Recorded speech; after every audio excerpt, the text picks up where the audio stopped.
They do not speak. They do not move, and yet they watch. Lined across temple corridors, hidden in mountain tombs, standing silently in forgotten shrines, the ancient statues hold a presence that words cannot match. Some look forward with full eyes. Some avert their gaze to the earth. Some, more rarely, do something stranger. They close one eye. A gesture so subtle you might miss it, but once you notice it, you can't unsee it. Not asleep, not blind, but intentionally closed. Why? Why would a god, a priest, a pharaoh immortalized in stone be portrayed with one eye closed? Is it damage, erosion, artistic choice? Or is it a code? Because in the world of the ancients, nothing sacred was accidental. Every tilt of the head, every curl of a hand, every gesture frozen in stone was deliberate. Symbols, not sculptures, encoded with truths that cannot be spoken, only transmitted to those who know how to look. So when we see one eye closed, we're not looking at a flaw, we're looking at a message. And to understand that message, we must ask a deeper question.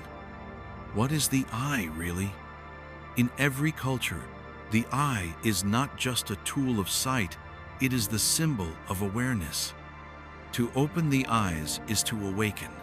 To close the eyes is to turn inward. To close only one is to see in both directions at once. Outer world, inner world. Matter, spirit. Form, essence. This is what the ancient statues are doing. They are not watching you, they are watching through you. With one eye, they see the visible world. With the other, they see the unseen.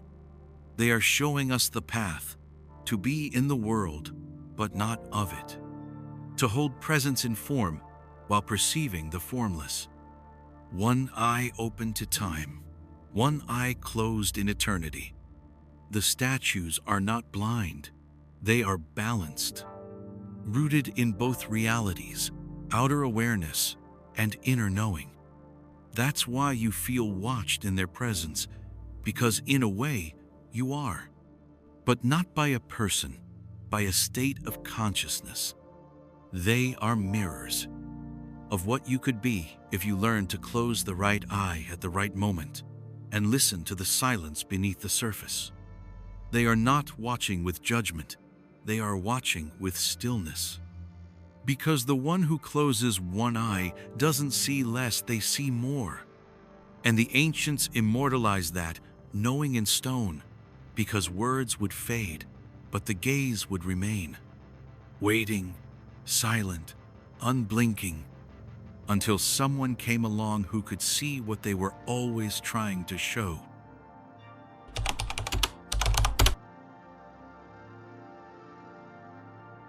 It's a pose that seems paradoxical, but paradox is often where truth hides.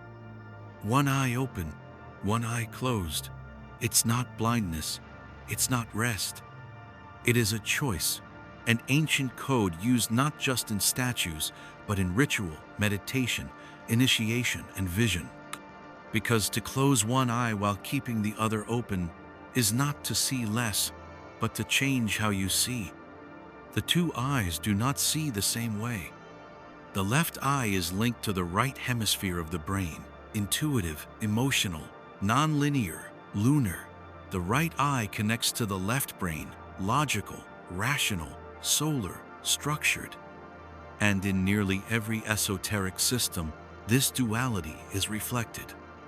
The left eye is the eye of the moon, the eye of the inner world, of feeling, dreaming, receptivity. The right eye is the eye of the sun, the eye of clarity, will, direction, and decision. One reveals, one reflects. Together, they give depth, not just to vision but to awareness. So when ancient figures are shown with one eye closed, they are not less conscious. They are more precise in what they allow. They are saying, I choose how to see. I do not look blindly into the world. I look outward with clarity and inward with wisdom. Because there is a moment in every initiatory path when you must learn to disconnect from distraction without withdrawing from the world. To close the eye that's tempted to judge, to open the one that sees essence. To soften your gaze until truth reveals itself not through sharpness, but through presence. This is what many ancient statues embody. They are not frozen. They are resting in awareness, holding both the active gaze and the surrendered inner seeing. One eye open to the play of form, one eye closed to remain grounded in the invisible. This dual seeing was practiced across cultures. In ancient Egypt, the eye of Horus, left eye, symbolized protection, intuition, wholeness, often represented in funerary art to guide the soul inward. In Hindu iconography, Shiva's third eye opens only when the two outer eyes close, destroying illusion and revealing timeless reality. In Buddhist meditation, practitioners are often instructed to keep eyes half open, not fully engaged with the world, but not fully withdrawn either, balanced, present, aware. And what is awareness if not the art of choosing what you allow to enter? These statues teach that. They are not sleepwalking. They are watching what matters, ignoring what doesn't, surrendering the eye of judgment to let the eye of wisdom stay clear. And here is the deeper truth. In a world that screams for attention, closing one eye may be the most radical act of clarity. It says, I am not here to consume everything. I am here to perceive what is true. This is not about blindness. This is about discernment. And discernment is the first step toward inner vision.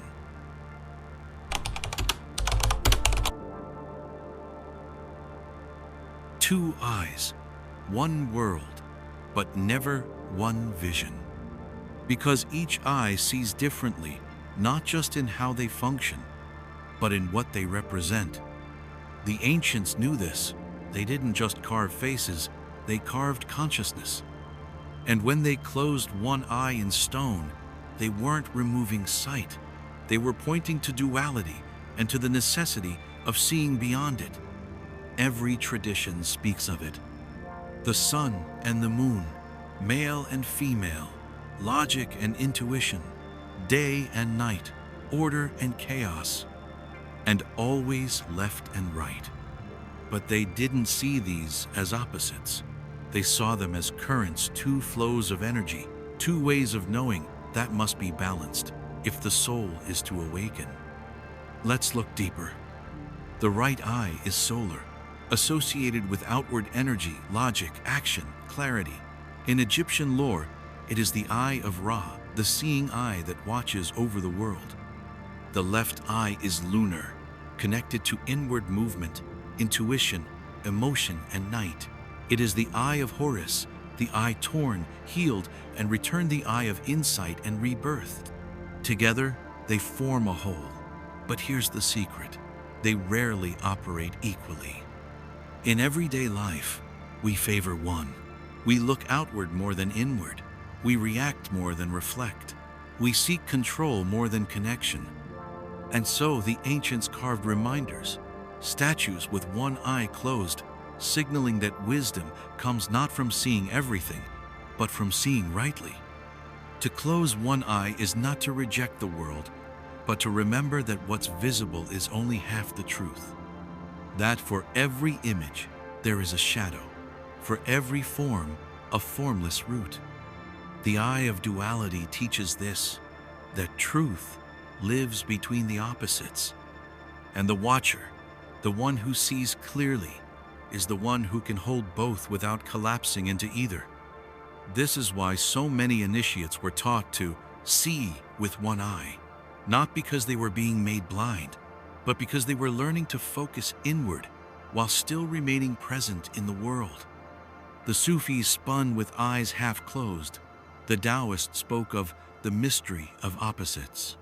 The Gnostics said that when the two become one, you will say to the mountain, "Move," and it will move, all pointing to the same realization.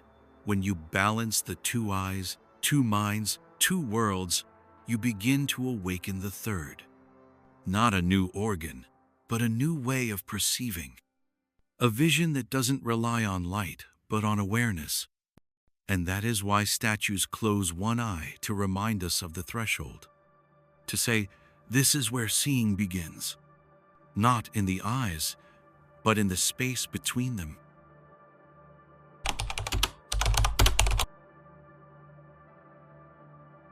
Close both eyes, and something opens. Not blindness, not sleep, but vision. Not the kind that sees shape and color, but the kind that sees truth. This is the inner eye, the third eye. The eye the statues are pointing to every time one of their outer eyes is closed. Because what happens when you remove ordinary sight? You awaken extraordinary perception. The third eye, known as the eye of the mind, the eye of the soul, the Ajna chakra, the eye of Horus, the inner sun, has been known across cultures as the seat of insight. It is not located in the forehead by coincidence. It is there because that is where thought, breath, and intention converge. And in many ancient teachings, it's not the opening of the third eye that begins awakening. It is the closing of the two outer ones. To turn inward, to look without distraction, to sense what exists beneath appearance. That is the pose of the initiate, and that is what many statues embody. Because when you close one eye, you are halfway there. You are training yourself to release linear perception, to soften focus, to allow another kind of seeing to take place. Ancient Egyptian initiates were trained to focus inward in total darkness for days, even weeks, not to suffer, but to see, to decalcify the habits of perception, to awaken what had been dormant. In those temples, deep below the earth, they would lie in stillness beneath images of gods who bore the symbol of the eye of Horus, one eye closed, one eye eternal. It was a code, not to venerate, but to become. To remember that true sight is not what the eyes take in, but what the soul recognizes. In yogic tradition, the third eye is awakened through pranayama, through kumbhaka, breath retention, through stillness and sound, especially the Om, which vibrates directly through the center of the head. Why? Because the third eye is not just a spiritual concept, it is an energetic organ, a tuning system, a lens between dimensions. And here's what many forget. This eye never sleeps, it only waits. Waits for your silence, your stillness, your attention. Because the moment you stop looking outward for truth, you begin to remember where it's always lived. Inside. This is what statues with one closed eye teach us. Not just to look differently, but to realize that true vision comes in darkness. Just like the womb, just like the seed in soil, just like the stars before dawn. The most powerful transformations begin where outer sight ends. And what awakens in that space is not imagination, it's remembrance. You don't learn to see the inner world. You remember that you've always seen it. You just forgot. Because the world trained you to keep both eyes open, but never taught you to see with the one that matters most.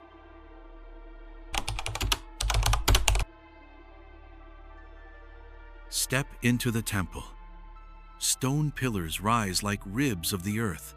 Light filters through narrow corridors, dust suspended in the air like frozen time. And before you, silent and still, a statue, one eye open, one eye closed. Not broken, not eroded, deliberate. You are not looking at a figure. You are standing before an initiation, Because in ancient temples, nothing was placed randomly. These were not museums. They were machines of transformation. Geometry, light, breath, sound, all designed to shift awareness. And at the heart of them stood the statues, not as objects of worship, but as mirrors of the initiate's path. Their postures held codes, their gestures taught without speaking, their eyes especially held the deepest message of all.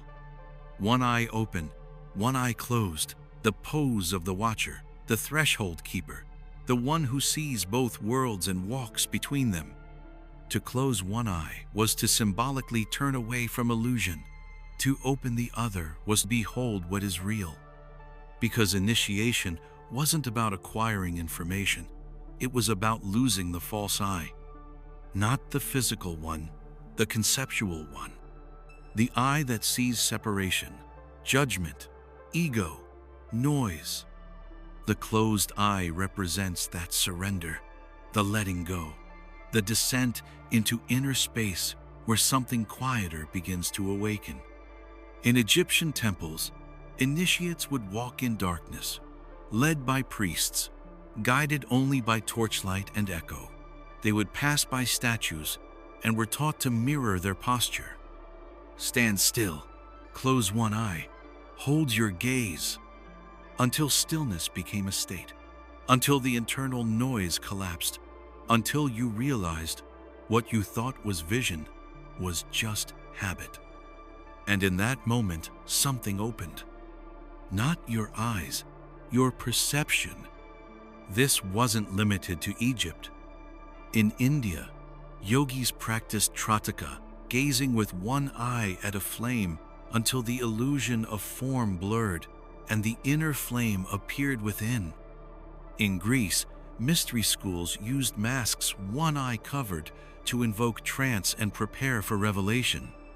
In Mesoamerica, priests in stone masks would perform rites with one eye, revealed the eye of spirit, while the other remained shrouded the eye of ego. Because to see the truth requires a sacrifice, and that sacrifice is always the ordinary eye. The eye that sees names, not essence, surface, not depth, fear, not frequency. Closing it is the first step into inner vision. And the statues were more than depictions. They were instructions. To approach them was not to look, it was to be looked at. To match their stillness, to enter their gaze, to step into the pose of initiation. Not as theater, but as alignment.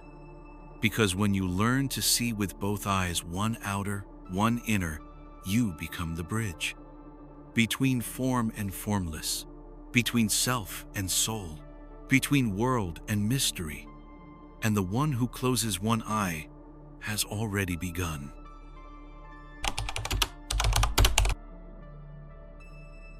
Symbols travel farther than empires. They move in silence, through stone, through ritual, through blood memory.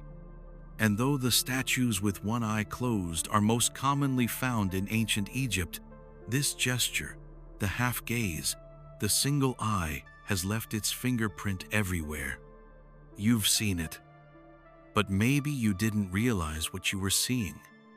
Because when knowledge becomes universal, it stops looking like culture and starts looking like truth. Let's begin in the East. India, the Shiva gaze. In many depictions of the god Shiva, the destroyer, the transformer, his third eye is shown open, but one of his physical eyes is sometimes half closed or veiled. Why? Because Shiva is not just a god of destruction, he is the witness. He sees through illusion, but not with two outer eyes. His gaze rests between worlds. In yogic meditation, practitioners are taught to bring their awareness inward, focusing at the space between the eyebrows, the ajna chakra, while softening or even closing the physical eyes. Sound familiar? One eye open to the world, one eye closed to find the self. Sumer and Mesopotamia, the eye of the gods. Statues from the ancient city of Uruk show beings with enormous, exaggerated eyes, some wide open, others with one eye dimmed or scratched deliberately. Archaeologists once thought this was damage. But what if it wasn't? What if it was ritual code? What if one eye was meant to remain invisible, as a way of honoring the realm that cannot be seen?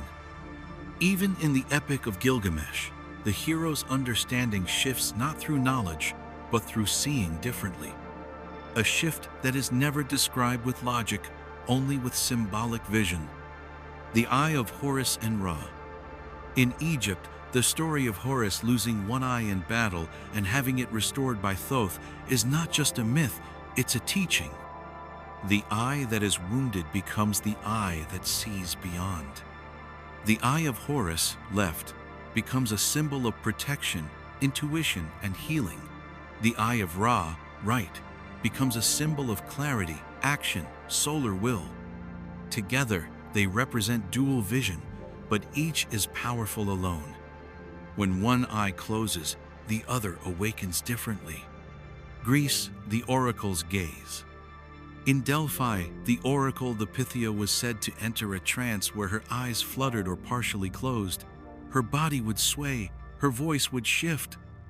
She was not seeing, they said, but really, she was seeing everything. Blind prophets from Tiresias to Homer himself were always depicted as having lost physical sight, only to gain inner vision. This motif isn't coincidence, it's pattern. Christianity saints and one-eyed martyrs. Certain saints were depicted in early Christian art with one eye veiled or clouded. Saint Lucia, the bringer of light, was said to have her eyes removed, yet remained a visionary. The inner sight replaces the outer, not in cruelty, in initiation. Even Christ's words, "If your eye is single, your whole body will be full of light," is a riddle pointing to the same thing. Not two eyes, not divided perception, but unified sight. The hidden eye in masonry and alchemy. In esoteric traditions, the all-seeing eye is almost never depicted with a second. The symbol is always singular. Why? Because the eye of awakening is not a pair, it is a state, a symbol of consciousness that has let go of duality. The other eye is not destroyed, it is simply closed in reverence. So when you see statues from around the world with one eye shut or softened, don't assume damage. Assume design. They are all whispering the same thing in different languages, different stones, different temples. To see clearly, sometimes you must first close an eye.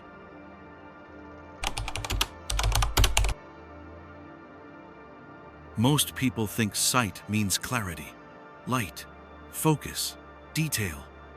But what if true vision doesn't come from the eyes? What if it comes from what the eyes let go of? In every ancient tradition, the greatest truths are found not by looking at the world, but by looking through it. And to do that, you cannot rely on both eyes, because two open eyes are trained to grasp form, to analyze, to separate. But when one closes, especially intentionally, something shifts. You begin to see what cannot be seen. Subtle energy, the flicker beneath the surface, the quiet knowing behind appearances. This is what the statues teach. The one who closes one eye is not blind. They are initiated. They are not lost in thought. They are anchored in presence. The open eye sees what is. The closed eye sees what is becoming. And somewhere in the stillness between the two, truth arises. Because vision is not just reception, it is relationship.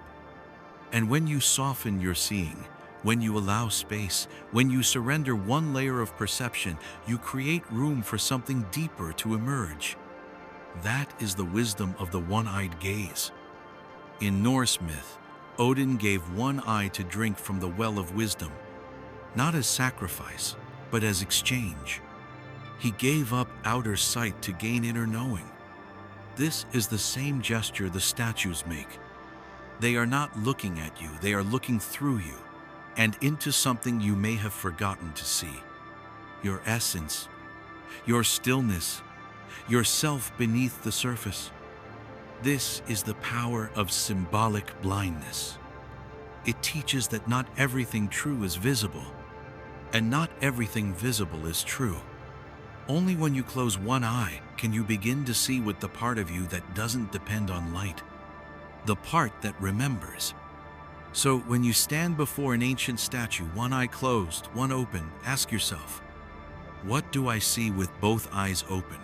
And what becomes clear when I'm willing to close one?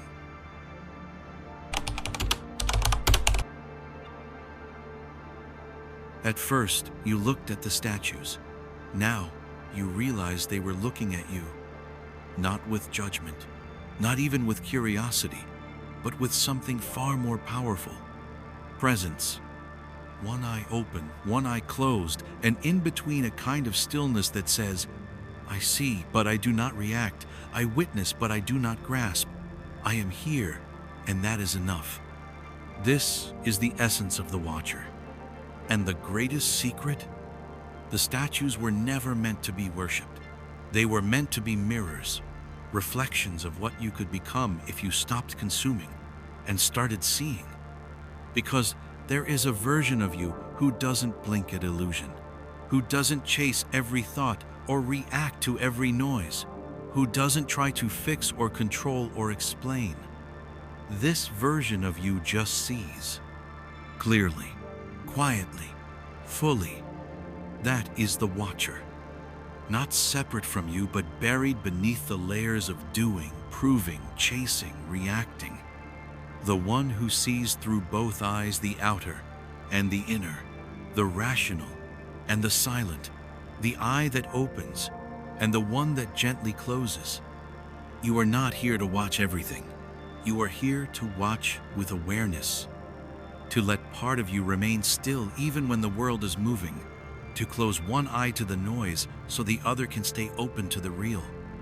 This is not disconnection. It is discipline of perception. The Watcher is not cold. The Watcher is warm with compassion because they've stopped seeing through fear. The statues show this. They've seen empires rise and fall, belief systems come and go, and still they remain, not changing the world, but holding the frequency of sacred observation. The message? You don't need to react to everything. You don't need to chase every idea. You don't need to fix the whole world to walk through it with wisdom. You just need to see, to become aware, to sit sometimes like stone and let the world move around you without pulling you out of your own center. That is the ancient pose. That is the one eye closed. That is the initiation. And when you embody it, even for a moment, you stop looking at statues as relics. You see them as reflections. You see yourself, not as seeker, as witness, not as one who knows, as one who is present enough to notice. Because the great mystery never needed to be solved, only seen.